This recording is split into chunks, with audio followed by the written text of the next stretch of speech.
Boa noite a todos. Vamos acompanhar a coletiva de imprensa do Thiago Carpini após o empate do São Paulo em 1-1 contra o Palmeiras no Morumbis. Ô Carpini, boa noite.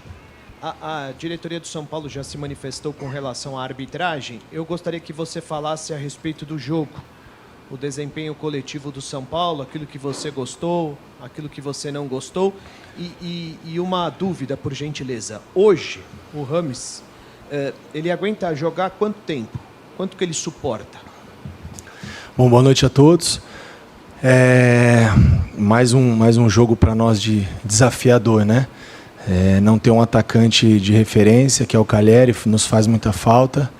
Criarmos uma alternativa diferente e no meu modo de ver, funcionar tão bem. Neutralizamos a equipe do Palmeiras nos principais aspectos do adversário, né? Criamos as melhores chances, né, de gol. Então tudo isso foi muito bom. Claro que a gente veio de uma viagem, de uma recuperação em tão curto tempo, assimilação. Isso mostra o quanto nós temos um grupo comprometido, sólido, consistente, focado naquilo que está sendo proposto, disposto a aceitar as ideias. Com 15, 20 minutos da atividade ainda nós perdemos o Wellington Rato, então mais um fato que nós precisamos ali criar naquele momento. Então, mais do que falar nesse segundo ponto que você me falou do Rames, eu queria exaltar coletivamente o que foi o jogo do São Paulo hoje. Eu disse no nosso pré-jogo que isso é um ponto importante, né?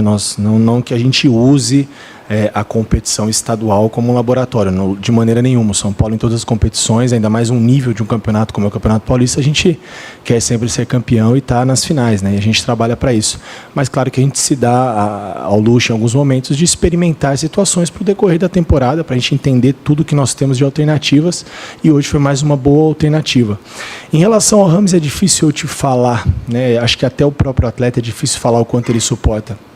Se você falar o quanto ele quer jogar, acredito que na próxima partida ele também queira jogar mais.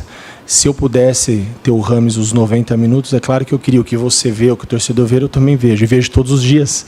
Só que o mesmo cuidado que a gente tem com o Rames, nós exageramos um pouquinho com o Lucas e perdemos eles por 30 dias. O Rames não fez a pré-temporada.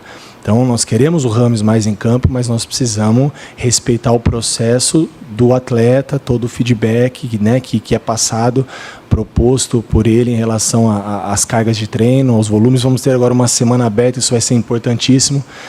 Talvez com esse período, se ele conseguir fazer todas as sequências daquilo que vai ser proposto, talvez ele melhore ainda um pouco mais. Claro que vai chegar um ponto que ele só vai melhorar jogando, mas para a gente chegar a esse ponto sem correr risco de perder um atleta como ele, a gente tem que ir com um pouquinho de calma, e nas próximas rodadas o que foi planejado para ele já está bem definido, de a gente evoluir gradativamente, e aí vai chegar um ponto que vai depender do atleta, o quanto ele suportar em campo, 60, 70, 80, e quando chegar aos 90. A gente espera que possa acontecer rápido, porque é um cara, tecnicamente, a gente não precisa perder tempo aqui falando do que é o Rames tecnicamente. Carpini, tudo bem? É o segundo clássico do São Paulo que tem polêmicas de arbitragem, que o presidente ele vai falar na zona mista. Pablo Maia, ele passou na zona mista e ele comentou que conversou com o árbitro naquele lance do primeiro tempo, que ele levou a solada do Richard Rios, e que o árbitro disse que não o expulsou porque saiu o gol. Eu queria saber, primeiro, se você tem algum conhecimento da regra em relação a isso, né, se tem alguma especificidade, se você também ouviu isso do Pablo Maia ou da arbitragem. E em relação aos outros dois lances polêmicos, muito torcedor está reclamando que os critérios utilizados foram diferentes. Bem diferentes. Então eu gostaria da sua posição em relação a esses três lances, por favor. Bom, como você falou, na diretoria, o presidente já se posicionou muito em relação a isso. Para mim, mais do que o lance do Rafa e o lance do Luciano, foi o lance do Richard Rios. Aqui vocês acompanham, vivem futebol assim como eu, são pessoas que têm o discernimento, a inteligência da regra. Até onde eu sei, se eu estiver errado, você me corrija. Indifere a decisão da arbitragem o desfecho da jogada. Esse é um ponto. Então, independente se foi gol ou não, a regra tem que ser aplicada. E, na minha opinião, foi o maior erro dele. Mais do que o do Rafa e mais do que o Luciano. Isso é só um ponto de vista meu. Não adianta eu ficar aqui batendo na arbitragem, falando de coisas que a gente não controla. O jogo não vai voltar atrás. Não é a primeira vez que a gente tem algum tipo de queixa em relação a isso. Mas aí fica aberta a opiniões de vocês. Eu tenho as minhas. prefiro guardar um pouco mais para mim o que eu penso em relação à arbitragem do Matheus hoje e vamos para a próxima, né? Eu prefiro exaltar o que foi o jogo coletivamente, o quanto nós conseguimos neutralizar e criar situações, mesmo com muitas ausências, né? Ausências consideráveis, como o Rato que vinha voltando e o Caleri que é uma referência para nós. Então acho que foram coisas a serem mais valorizadas para mim coletivamente, mas complicado. Carpini, boa noite. Teve 2 momentos na partida que me chamaram a atenção, eu queria que você comentasse. Primeiro, o São Paulo estava com uma certa dificuldade para fazer a saída de bola no início do primeiro tempo, mas consegue fazer o gol roubando a bola no campo de ataque. Então, queria que você falasse dessa alternativa que o time encontrou para conseguir agredir o adversário. E no segundo tempo, a gente viu um Palmeiras desde o início trocando muitos passes, o São Paulo tendo certa dificuldade para recuperar e reter essa bola. Tanto é que a primeira finalização do São Paulo no segundo tempo vem com o Alisson, já com 44, 45 no segundo tempo, e aí parece que o time consegue dominar e pressionar. Queria que você citasse esses 2 momentos. Como que você conseguiu com o elenco? Porque eu vi você conversar pelo menos 2 vezes com os zagueiros para tentar ajustar a saída de bola, e no segundo tempo a dificuldade para manter essa posse de bola também, não deixar o Palmeiras o tempo inteiro gastando a bola e o São Paulo tendo que correr atrás para marcar. Tá.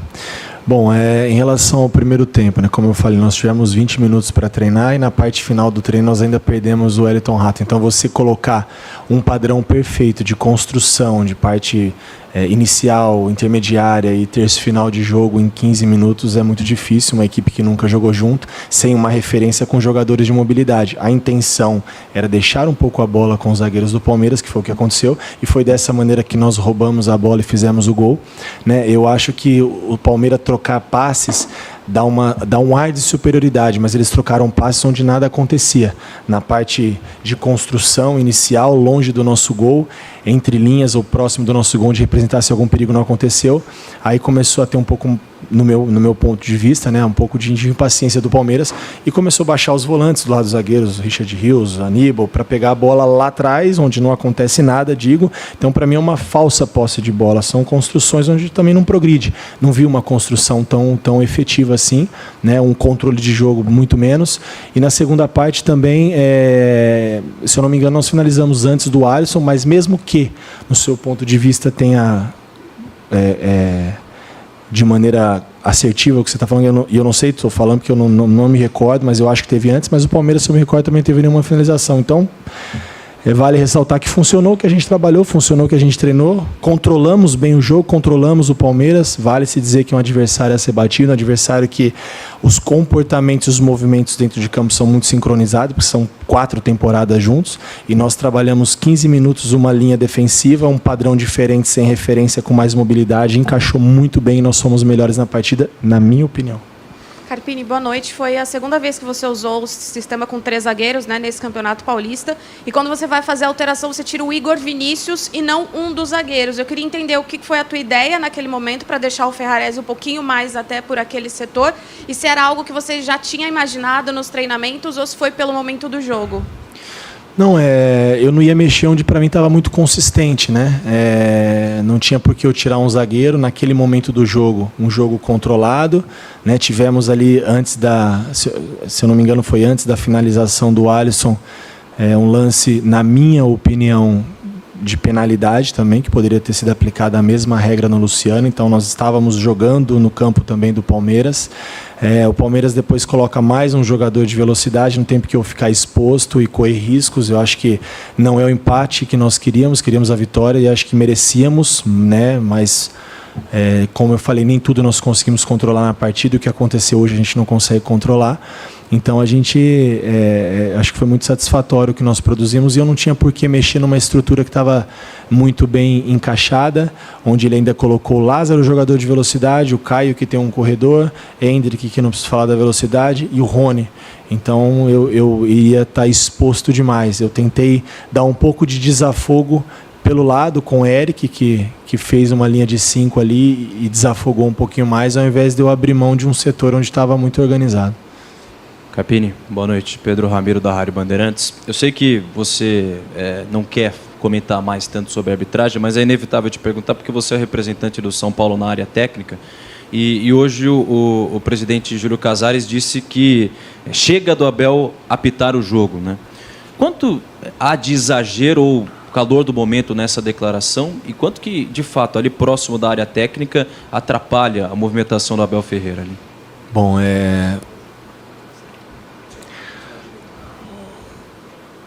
não digo que atrapalha, cara. Na verdade, assim, eu não vou falar nada em relação a isso. Deixa o que o presidente falou. Eu acho que assim você acompanha o futebol diariamente e deve ter acompanhado já pelo menos uns 100 jogos do Palmeiras. Então, o comportamento dos adversários, das pessoas, de área técnica, acho que cada um tem as suas opiniões. Eu prefiro não externalizar a minha, mas eu vou ficar meio imparcial. Eu não gosto disso, eu prefiro responder as perguntas, mas queria que você me entendesse que acho que qualquer coisa que eu excedesse vai virar polêmica. Vamos falar disso a semana inteira. Nós só temos jogo na próxima rodada.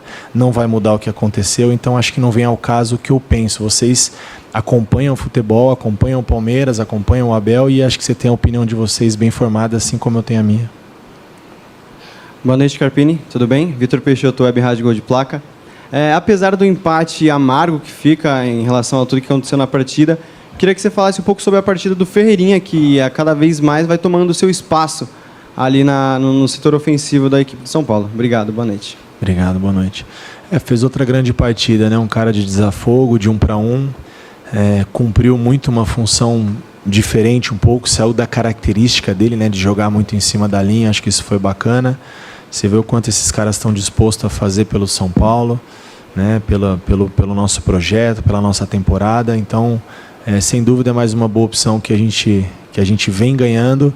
E o que preocupa um pouco agora, ainda bem que nós vamos ter uma semana aberta para poder trabalhar e descansar um pouco mais, mas também a sequência, né? O Ferreirinha vem participando de quase todos os jogos e hoje, ali de uns 60 minutos em diante, foi um cara que sentiu muito a parte física, mas é natural, mas eu prefiro enaltecer o que ele tem feito. Os comportamentos com bola foi isso que trouxe ele até o São Paulo e o que ele já conquistou na carreira, e os comportamentos sem a bola, e eu prefiro, isso sim eu quero exaltar, porque ele tem sido muito comprometido com o grupo. Carpini, boa noite, tudo bem? Claro que a mudança no esquema tático foi por causa das circunstâncias da partida, né? Eu acho que se você tivesse tão pouco tempo para treinar e tivesse todo mundo à disposição, o seu sonho de consumo seria poder manter o time mais vezes, né? Apesar de ser bom você poder testar outras possibilidades. Mas essa possibilidade com 3 zagueiros é algo que você pensa também com o Caleri, ou foi uma solução mais específica para essa ausência de um cara de referência como é o Caleri? Obrigado. Não, bacana. Eu penso também com o Caleri, eu acho que a gente consegue ter uma sustentação, uma saída de bola bem organizada, sem ter que baixar, às vezes, um lateral, um volante para fazer esse terceiro homem e ficar uma distância maior para a gente percorrer, a gente preencher mais o setor de meio para essas segundas bolas, ofensiva e defensiva, com essa saída de 3. É uma alternativa que a gente ganha com certeza, principalmente nesses momentos que a gente tem o Wellington, Igor Vinícius ou o próprio Moreira, que são jogadores de muito corredor, né? Muita força ofensiva. Aí eu acho que esse sistema funciona bem com o Caleri também. Nós podemos com certeza usar, porque é um cara que, além de brigar muito, de tirar bem essa primeira pressão, essas bolas elas vão teoricamente, né, elas passem com mais frequência na frente da área e a gente tem um pouco mais de presença. Eu acho que tem os prós e os contras disso. Hoje, com um time de mais mobilidade, a gente perde um pouco essa presença de área, né? O Luciano, por mais que ele é ali um segundo atacante, fica próximo da área, não é igual. O Ferreira também não. O Lucas chega um pouquinho mais de trás. Foi muito bom o que eles fizeram, mas é uma situação que a gente também pode ter essa alternativa, sim, com o Caleri. E eu acho que vai ficar bom. Carpini, boa noite. O Pablo Maia recebeu cartão amarelo, está suspenso, não joga o próximo jogo, o último jogo, né, a rodada decisiva, valendo classificação para o mata-mata. E o Luiz Gustavo está lesionado. Em tese, você não tem um primeiro volante à disposição, mas eu queria saber de você qual que é a sua ideia para o meio-campo do São Paulo, já visando o Ituano. O Alisson e o Pablo Maia são 2 jogadores que marcam, mas também jogam, não tem essa de primeiro e segundo volante. Qual que é a sua ideia para armar esse meio campo? Você acredita que um segundo volante, um jogador com uma característica de mais de saída de jogo, menos marcadora, pode se encaixar na vaga do Pablo Maia tranquilamente? O que você tem em mente para esse meio campo? Bom, nós temos dentro do elenco algumas boas opções, né? Muda um pouco a característica individual, com isso também deve mudar alguns aspectos coletivamente, mas acho que a gente tem boas alternativas. Nós vamos ter uma semana aberta para a gente analisar com calma, né? Nós não temos em tese um primeiro volante, mas nós temos o Michel, que já fez essa função em outros momentos, nós temos o Bobadilla, né? Que às vezes ele tem uma... talvez as pessoas enxergam ele mais, e eu também enxergo ele assim, talvez como você, como um segundo, um cara de corredor que pisa na área, mas ele é um dos líderes em desarmes nos jogos que ele atua. Então ele é um cara que tem também essa parte defensiva, assim como o Alisson e o Pablo. Ele tem o poder e a capacidade física de marcar bem e de se apresentar ao ataque até um pouco mais que esses dois que nós citamos, o Alisson e o Pablo, até pelas suas características, mas não deixa a desejar também no setor defensivo. Então, são situações que a gente ganha, são alternativas que nós vamos precisar criar. Isso tem sido uma tônica já desse início de temporada, foram 12 jogos, a gente está sempre buscando alternativas, trazendo alguns pontos aí para a gente avaliar durante a temporada. Eu acho que a cada rodada, a cada situação que a gente experimenta, a gente consegue entender melhor tudo que a gente tem em mãos e o que nós vamos precisar durante a temporada. E eu estou otimista e contente com a nossa temporada. Carpini aqui, boa noite. Rafael Jacobucci, da Rádio Craque Neto. O senhor comentou agora há pouco que eles não quis comentar em relação à atitude do Abel na beira do gramado em relação à arbitragem. Mas a gente atrás do gol, o que chama a atenção é o seguinte: o Abel reclamando constantemente o posicionamento da arbitragem, porém, quando vai um membro da sua comissão técnica, faz uma reclamação mais forte, é expulso de forma direta. Eu queria que você comentasse isso, até em relação de justiça. Como vocês acompanharam o jogo e vocês estão sempre atentos a esses detalhes, até mais do que eu, né, que a gente está muito ali focado dentro do gramado, no jogo, nas alternativas, naquilo que a gente pode melhorar. Mas eu vi por diversas vezes, em alguns momentos, toda a comissão na área técnica, né? E nós tivemos alguns momentos também, não foi um só não, mas muito menos e de maneira muito menos assintosa, e foi um pouco mais enérgico. Eu acho que essa regra de um peso diferente não se aplicou só fora de campo. Você me entende?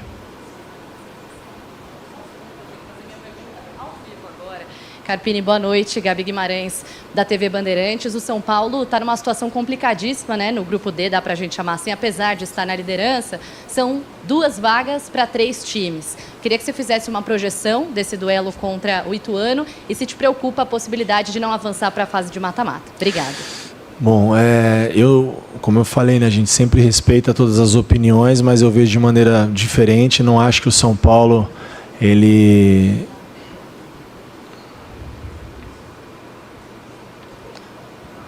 eu não acho que acho que eu não terminei a dela ainda.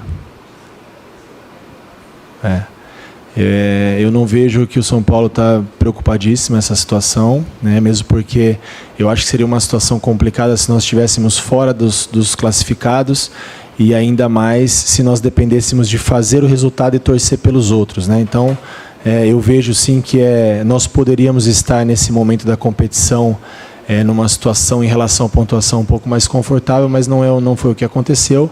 E aqui a gente procura soluções, não ficar potencializando coisas que não aconteceram. Então, mais uma vez, eu acho que a situação ela não é desesperadora, muito pelo contrário. Nós temos uma temporada pela frente, muita coisa boa sendo produzida, olhando, vendo, observando, testando, ajustando, melhorando. Eu acho que esse é o caminho para a temporada do São Paulo. E como eu disse, avançar a próxima fase da competição depende só do São Paulo. Nós dependemos de combinações de resultados. Então, eu não vejo de maneira complicadíssima. Eu vejo que é um grupo mais difícil da competição e é uma disputa acirrada. Não tem nada garantido, está tudo em aberto, com 3 equipes que vêm apresentando um bom futebol. Carpini, tudo bem? Gabriel Rigoni, da TV Globo. Está se encerrando nessa semana a janela de transferências.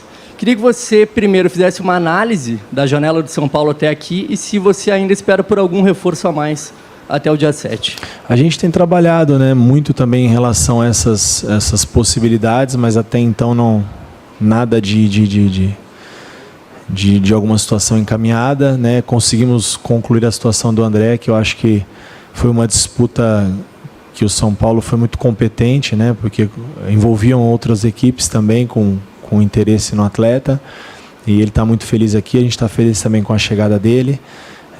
Ainda tem algumas situações, como eu já apontei em outros momentos, que a gente entende uma necessidade. A gente já falou de um zagueiro canhoto, de mais um lateral. O Wellington está sobrecarregado. O Patrick tem entrado e tem atuado também muito bem. Tem sido uma boa surpresa esse jovem, apesar de fugir um pouco da característica em alguns momentos do jogo e ser um pouco diferente do Wellington. Não que eu ache isso ruim, mas talvez seja uma situação que, se tivesse alguma oportunidade no mercado, talvez o São Paulo faria o esforço dentro das condições, mas a gente não está com toda essa intensificação, essa intensidade nas buscas, né? Se surgir uma boa oportunidade, nós temos sim algumas carências, assim como todos os clubes, né? Carpini, boa noite. Fugindo um pouco do jogo, que eu acho que você já secou bastante, queria que você falasse um pouquinho sobre o Campeonato Paulista. Claro que todos os clubes assinaram, concordaram da forma que ele é, como ele é montado, tabela e tudo mais. Até o formato é pensado atualmente para reduzir o número de data, que é pesado, é um calendário chato do Brasil, né? Muita gente reclama. Mas eu queria que, não porque o São Paulo está nesse grupo mais complicado, mais difícil, né? Com mais equipes de nível buscando os pontos, mas talvez para fazer uma reflexão para o futuro, para os próximos campeonatos, se essa forma te agrada, como é feito o campeonato, a tabela, por exemplo, Portuguesa já classificada com 10 pontos, São Paulo ainda não, né, e com muito mais pontos. Queria que você secasse um pouquinho mais para levantar esse debate para as próximas temporadas. Sim. Eu preferia assim tomar um cuidado para levantar esse debate nesse momento, para não soar como um pretexto para a gente ainda não ter alcançado o objetivo da classificação. É o grupo mais disputado, é o grupo que mais somou dentro da competição. Duas equipes também, né? O São Bernardo e o Novo Horizontino são duas equipes muito qualificadas, que têm um padrão já de 2 ou 3 temporadas juntos e bem definidos. Então é uma disputa acirrada e ela encontra-se aberta até o último momento da competição. Nós estamos na 11ª rodada. Por uma rodada só o São Paulo não teve entre as duas equipes.